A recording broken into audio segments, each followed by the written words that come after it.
If you were favored to win a gold and you win a silver, I'd be a little frosty. Yes, Todd.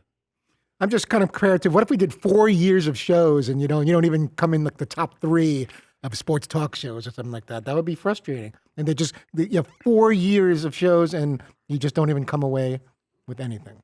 Why would you say that to McAfee? He's never been nominated, and he's joining us well, right now. Well, that's coming. I mean, why would you do that? It's on the horizon. How about, I mean, that's terrible. Pat, I'm sorry. I mean, it's on the horizon. Yeah, it's on the horizon, Pat. I apologize for my people. Thanks for joining us here. Hey, it's an honor, Dan, honestly. And to be clear, in your show has been a trailblazer in this world. Your show, with the big old brains that they have, should be acknowledged by the Sports Emmys people, but they won't because the Sports Emmys people are dumb, which is why until you win one, we don't even enter our show. So we haven't even entered our show. We won't until you get one at least. Thank you. And then hopefully we'll still exist sometime after that. And if we decide to enter into the Sports Emmys world and play their little game, hopefully we'll be able to take one home. Well, thank you. Thank you for that support. If you were like Summer Olympics, what kind of sport could we see you in?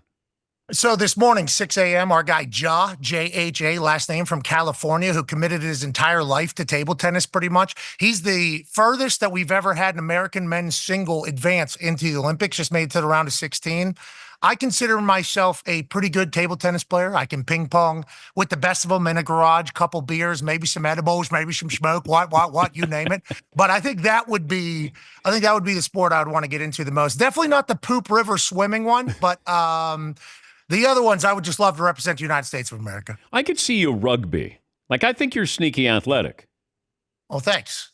Yeah, I was a professional athlete. I'm undefeated at WrestleMania. All those types of things. Not as athletic as you, but yeah, rugby. I would want to be like Spiff Cedric, the girl that took that thing 95 yards yesterday for the big time win. Then we kicked the extra point, and we end up beating the hell out of Australia for the bronze medal. It would be cool to be that. I'm not tough enough though. We all know that. Not tough enough for that. But I've watched the show. You start the show. You're red, white, and blue, man. You're all over these Olympics. You got it right Come there. on. Yeah, you got Come your on. USA red, white, and blue shirt on there. Don't you think we need it, Dan? Like, I think we need it. And I appreciate the fact that it does feel that people from all walks of life support all of these sports. Once these sports and competitions come every 4 years, you get introduced to a brand new group. And with the swim qualification trials happening here in Indianapolis at Lucas Oil, I got a chance to go into the swimming community for like a night and watch how it goes. The amount of passion, the amount of like everything that they have for their sport, for the country, for everything. It's just like, it's a beautiful thing. And I like to be grotesquely obnoxious about America being better than everybody else. And we've been able to have the opportunity to do that for the last few Olympics, and it's great. If I said you could have Michael Phelps' career, Tom Brady's career. Well, I've had a hole in my eardrum for like 2 decades, so keep me out of the water. I'll keep me out of the water. Give me 7 Super Bowls. Give me a chance to be a Hall of Famer for not only the NFL and for New England, probably Tampa Bay's Hall of Fame. And then if I was Tom Brady and I had his career, I would never sign up for a Netflix roast. So that's just kind of the one little change that I would make. But give me Tom Brady, even though I love Michael Phelps. He was literally on our show yesterday. Okay. Why did Tom sign up for that abuse? I think it was probably a pretty hefty check from what I've been told. I think we've all heard about it, the amount of money that was potentially given. And then I think his production company too probably has a couple more deals with Netflix cooking there. And I genuinely don't think he knew how talented the brains are that are in the stand-up comedy world at this current time. I think that's what was on display during those roasts. I mean, obviously Kill Tony is something that happens every single week where they just roast everybody. And then you start thinking about Nikki Glaser, what she was able to do, Andrew Schultz, like this group of comedians right now that is kind of leading us into the next wave of comedy. And Shane Gillis wasn't even there. That would have been the perfect human to put in there. But like this new group, their brains are too good. And I think that roast was obviously spectacular for us to watch, but it was too good. We'll never get another one, at least until the next generation forgets how strong the comedians' brains are, I think personally. Were you asked to take part in that roast? No, I was not. Not at all. Would you have done it? No way. I don't like that. I don't like. I get roasted enough. I already get roasted enough in my life and day to day. And I don't know how you've done this for as long as you've done it in the sports world, because I assume everybody has respect for you as they should. There's not a lot of respect for me amongst other people that are in the sports world, sports journalist world. So I get roasted a lot on a regular basis. So I wouldn't sign up for something to go sit on a stage to get absolutely roasted by everybody. That would be a difficult decision. I'd rather good vibes, but I am certainly one that'll watch the drama. Like, I will watch the Real Housewives of Orange County, but I do not want to be in the Real Housewives of Orange County. You know what I mean? Talking to Pat McAfee, one of the reasons why, the reason why we want to have you on, of course, you were an iconic kicker, punter, kickoffs. Now we have the official rules that came out that kind of like, oh, by the way, here are the official rules. If you have to be a losing team in the game, and it has to be the fourth quarter, and you have to announce it. Your thoughts on that? Yeah, I think the onside kick was something that was very special to football for a very long time.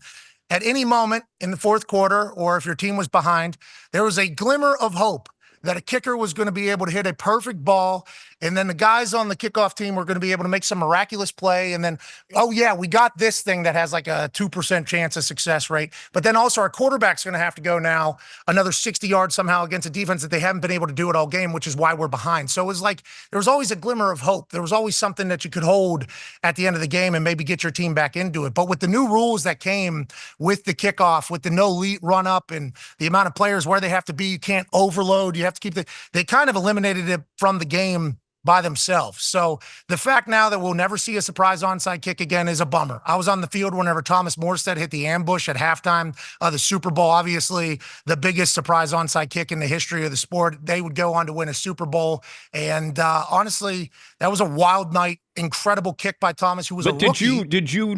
Could you sense it at the time, being a kicker, watching a kicker, like a pitcher has tells, with a pitch, like, could you sense anything that was happening? His little run-up was interesting, because I did some surprise onside kicks in our run with the Indianapolis Colts as well, and it was always cool to get that call, because anytime you're doing one of those, if you fail, you're giving the ball to the other team in very, very favorable position. And field position is literally what you're getting paid for when you're a punter and a kickoff guy. So I think you could see it in his run-up a little bit. It might have been a little bit different, but Thomas Morstead, the guy that did that, actually taught me how to punt going into the NFL. So he and I, very tight, like very close friends. So whenever I see him pull that off, it's like, I'm pumped for him, but also this sucks because I'm supposed to have a Super Bowl ring at the age of 22. So it's like the surprise onside kick was a beautiful thing. And it used to be something that a lot of kickers took a lot of pride in. Like Sebastian Janikowski, he used to be able to hit a high hop off, especially over in the Coliseum whenever they played on that baseball dirt. He used to be able to hit a ball off of the ground, toe it, which hurts your groin, hip flexor, and your toe. You got to really sacrifice a lot. Hit that thing right in the ground, and it would bounce up through like to the third floor almost, and then come down. They would be able to get the jumper. Mason, whenever he was at the Packers, had a great one. It was like something that a lot of people worked on, and it was something you took a lot of pride in because if you had the opportunity to do it, you're actually affecting the game. It's a turnover. You're changing the game completely at the kicker position, which you can't always do. At the punter position, you can't always do. So it became something that guys started working on less and less and less. And then with the way the rules changed, it seemingly just kind of worked itself out. But now with the new kickoff rules, that's going to be weird to look at, I think, with the landing zone and where the team's going to be, where the kicker's going to be. Obviously, the XFL had it. The XFL doesn't have 49 million eyes on it whenever they're having games. It's a little bit different. So I think people are going to have to get used to that. But they're trying to keep it in the game. They're trying to evolutionize it all. But the onside kick, I think, has been sacrificed and compromised for a few years now. And now it's officially out, which is a bummer. I'm not happy about it at all. Could you call an audible and do an onside kick when you were with the Colts? Yeah, so the one I hit to myself against the Houston Texans was not called. I mean, that was all me. And if I don't get that, I just get up and just walk right out of that stadium. That's on Thursday Night Football. But the reason why that happened is because we hit a surprise onside kick to the left earlier in the season. We hit a surprise onside kick to the right earlier in the season. So teams started putting their teams up against us for every single kickoff. And that actually became the case study that NFL used for the iteration of the kickoff that it was, where you had 10 or 8 people up within 20 yards of the ball, because we faced the hands team for every single kickoff. So like I had the highest touchback percentage, like maybe in the history of the NFL, because teams couldn't set up a return. So I would hit that thing like 1 yard in the end zone. They would have to take a knee because their hands team was in there because they didn't want to get hit by a surprise onside. So I'm just stealing stats here. I'm loving everything about it. I don't have anywhere near the talent of everybody else, but we're lucking out. But they're on the right, they're on the left. The middle was wide open, as you can see in the thing. So yeah, I gave a little hamstring tap to my guys, basically said, stay out of there, hit it to myself. It worked out, and most athletic thing I've ever done in my entire life. But if I don't get that, Chuck Pagano says, just go ahead, quit, hang up the helmet, hang up the jersey. How does the new expansion in playoffs in college football not work? The only way it doesn't work is, there's going to be like the 13th team is going to be debated now. Like obviously Florida State last year was incredibly pissed because they didn't make it in. They had their third string quarterback. I don't think anybody with a sane mind outside of Florida State thought that a third string quarterback should lead a team into a 4-team playoff. And I think what the college football playoff last year was fantastic. If I was a Florida State player, Florida State family member, Florida State alumni, I would have been mad as well. Like I'm not happy. I understand why they were mad, but I think as a college football fan, that was the right decision. Now it's going to be the 13th team that's going to get discussed, and there's going to be a Power 5 school that's going to get in over somebody that had a great year that's going to tie. So I think the only way it doesn't work is with the drama that's going to come from who gets in, who doesn't get in. But for me, home field playoff game is going to be absurd. College football is something that I've been baptized into here over the last couple of years with College Game Day. The pageantry, the tradition, the fans, the environment, like everything, that is college football. Obviously on the field, it's amazing. So now we're getting to see it in a very important game, in a big game. I think that's going to be beautiful. I think this is going to be the biggest and best college football season of all time.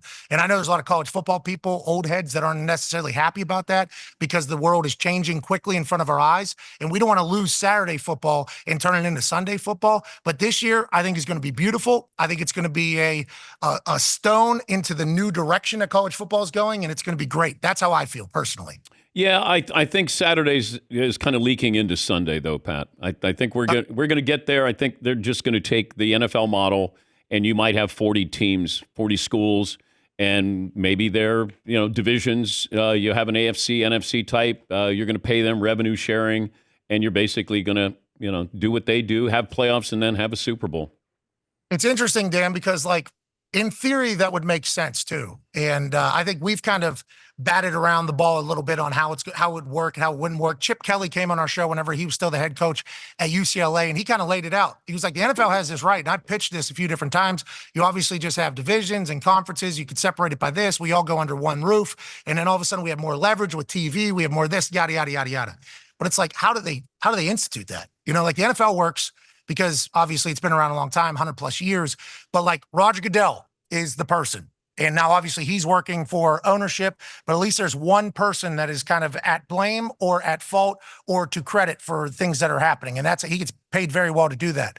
For college, to get all the deans, the presidents, the athletic directors, the coaches, all to get on the same page, which is why we are in a transition era that I don't know how long it's going to last.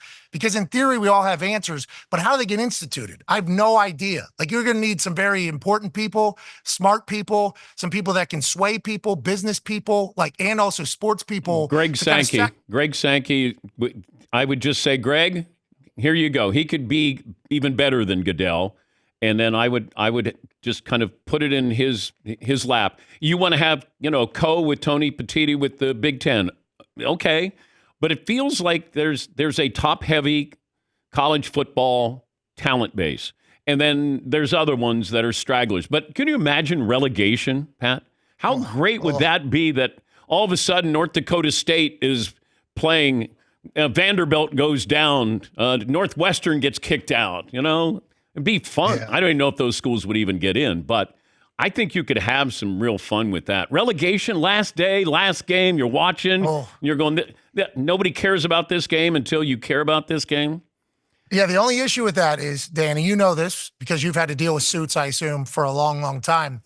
The presidents of these schools, who have pretty good says, is like, hey, there's a chance next year you guys aren't going to be in the Big Ten. And your rev, instead of 80 million TV deal, you're going to get 6 million next year. And it's like, oh, well, we're building a new building because we remember we have to do it. So it's just college ball is awesome. college passion and loyalty is fantastic. It's like we need to keep that, need to evolve, need the players to make money, don't need them to get screwed over in these NIL deals where they're not paying them out, but who's going to be in control? Sankey would be awesome. I love that, man. I think remember, COVID came around. Oh, man. Big Ten said, we're not playing. Pac-12 said, we're not playing. Ivy League said, we're not playing. Greg Sankey got a podium and said, we're playing football in the SEC. I don't even know what we're talking about. He stood in the fire, has numerous times, has led the SEC, obviously feels good about it. But that's a massive task for him to take on to save the entire country. But hopefully he'll do it because I agree with you. There's a lot of opportunity with the great sport of college football. You got to pace yourself. Pace yourself this fall, okay? Are you going to Dublin? Oh, yeah, taking the show to Dublin. We're actually taking our show to Dublin, I do believe. We're in talks right now with a pub in Dublin to take our show on Friday over there before Georgia Tech and Florida State on Saturday on ABC. That's going to be quite a start. And I'm a little worried. You're talking about pacing yourself. Once those those Guinnesses start like really, I don't know if that's the plural for Guinness or not, but fungi. Once those start flowing over there, no, but you're good because you're later in the afternoon. We went over there last year for the Notre Dame Navy game, and our show started at 2 in the afternoon, and we brought Will Ferrell over. We rented out a pub. We were able to sleep in. I mean, it's dangerously accessible. Let's put it that way. So I would have your guys sign a waiver. And, maybe there's a blood alcohol content that you measure each day when they come in. See, I'm a little bit worried because if we start doing that in Dublin, then we got to start doing it here too. And, a couple of my guys much better when they're boozed, when they're boozed. No, I'm joking. Yeah, it's a long season though, Dan. Pace You're right. yourself. And Pace yourself. I think my guys have been playing this 2K college football NCAA 25 game.